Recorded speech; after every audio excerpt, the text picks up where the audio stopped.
So let's take a look at what Pope Leo has to say to all the young people. Okay, this is at the gathering of youth at the Jubilee of Youth in 2025. He says this about the road to Emmaus. He says those two disciples that were walking with Jesus on the way to Emmaus, they were frightened and disappointed.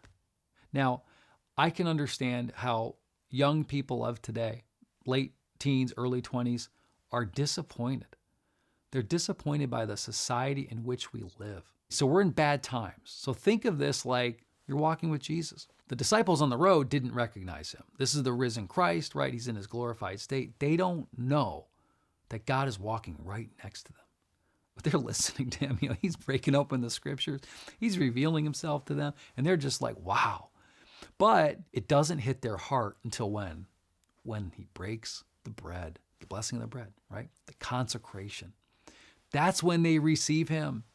That's when he burns in their heart. That's the Eucharist, right? That's the new covenant. And then he's gone. This is what we experience in the Eucharist. This is why Pope Leo expressed this so openly there to everyone in the whole world, that this is what it's all about. This is the center of our faith. This is Christ's presence. This is what he says. We gather again today to celebrate the Eucharist, the sacrament of the Lord's total gift of himself to us. We can't even appreciate how magnificent, how beautiful, how striking, stunning, awesome it is to actually receive Christ's body and blood. It's not something that we can fully understand, but we get enough to where we can walk in faith and we're filled up by it. It can bring us not only from a state of despair into a state of hope, but we can actually be lifted up. We can ascend beyond what we even thought we were capable of because of faith, right? Because of the gift of faith. And he says that there's this reality taking place that we can't see. And he uses the example of the flowers of a field that are covered in snow in the winter,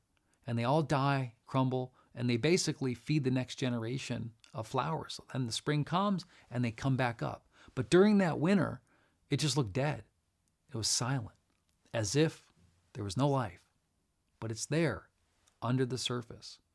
God is working that way in your life right now, no matter what, no matter how dark it seems, no matter how lonely it is, God is still working. There is a springtime ahead, and we all experience it differently. And we know God differently in different ways, and we hear his voice in different ways. He nudges some of us. Sometimes he speaks to us. Sometimes we have an overwhelming sense of his presence. There's all sorts of ways that God works. We just have to be open and willing. May God bless you. In the name of the Father, the Son, and the Holy Spirit. Amen.